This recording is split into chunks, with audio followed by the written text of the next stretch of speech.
Hello, how are you? There are 3 foods that many people eat every day for breakfast that can really harm our health. They can contribute to weight gain, increased blood pressure, cardiovascular problems, and even diabetes. And it's important for us to know how to make good substitutions and good choices. Breakfast is one of the most important meals of our day, and it's important that it is very nutritious. I'm going to tell you which 3 foods you should avoid. Stay with me until the end. You won't want to miss this. Before we start, I want to ask you what your breakfast and daily routine are like. Because usually, many people eat more or less the same breakfast every day. Or they have some variations between 2 or 3 types of breakfast that they usually eat. What about you? Write it for me down here in the comments before I tell you which foods are not recommended. So you don't get embarrassed and say, oh, now I'm not going to say anything anymore because Patricia said that this food isn't good. I really want to know it. And then let me know if you're going to start changing your routine after this video. My goal is to help more people have a healthier diet.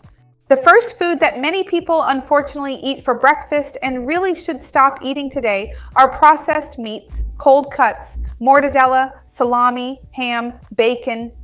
A lot of people eat these meats in a sandwich with eggs, with cheese as part of their breakfast. These processed cold cuts are full of low biological value protein. Usually it's mechanically processed meat, not good quality. On top of that, it contains nitrate, curing salt, lots of preservatives, and colorants. So it's really problematic for our health. In fact, these foods, these ultra-processed smoked and cured meats, are among the potentially carcinogenic foods already identified by health authorities, and we should really minimize our consumption of them as much as possible. They carry the same cancer risk for us as cigarettes. That gives you an idea of how potentially harmful they can be. Of course, I'm saying this for people who consume large amounts practically every day, because we know that many people eat these daily. So ideally, you should try to make healthier substitutions. It is important to have protein at breakfast, but these are not good sources of protein. It's better for you to have an egg, or even chicken, tuna, or some other healthier sandwich, cheese, good quality yogurt, and avoid consuming these products in large amounts, especially frequently throughout your week. The second group of foods that many people also have for breakfast, thinking they're making a great healthy choice, are those boxed juices. They seem healthy, 100% fruit, concentrated fruit. This means it's a concentrated product made from fruit, but it has no fiber and is highly concentrated. A glass of this juice can have 40 grams of carbohydrates, which, depending on the bread you eat for breakfast, can be equivalent to 4 bread rolls, 4 slices of bread. It can cause spikes in glucose and insulin, increase inflammation in the body, increase fat accumulation in the visceral central abdominal region, and promote weight gain. We also know that sugar can worsen blood pressure and increase cardiovascular problems. So ideally, what you should have for breakfast is some kind of infusion that you like, a tea, coffee itself, or the milk of your choice, whether it's cow's milk or not, or a plant-based milk. But some healthier drinks, even green juice where the base is vegetables with a portion of fruit, but you actually add the whole fruit, peel, and all, are a healthier option for your breakfast. The third food that unfortunately many people still consume at breakfast and should stop consuming. It's that margarine-rich and trans fats.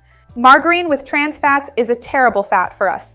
Trans fat is a man-made fat, right? Created in a laboratory to be more stable, increase shelf life, not spoil so easily, and really enhance the flavor of food.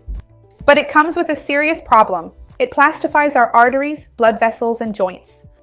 It increases inflammation in our bodies and can potentially bring many harms to our cardiovascular health, contribute to weight gain, and affect metabolic health.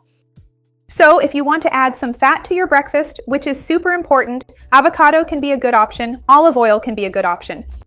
So it's a good idea to choose healthier fats. Chia seeds, flax seeds, nuts, it can be a chia pudding. These are healthier options for us to have at breakfast. Tell me what your breakfast is like. And which of these foods did you notice that you do or do not eat? Which one are you going to stop consuming? I would love to see your comment. In fact, if you want help creating good meal plans, recipes, and healthy combinations for your daily routine, I've already prepared some really great playlists to help you lose weight, control your blood sugar, reduce inflammation, and more. So, if you're interested, take a look down here in the description. If you think someone you know would like this video, share it. Let's spread this good movement together, you and me. And leave your like. That way you help me out too. See you next time. Bye.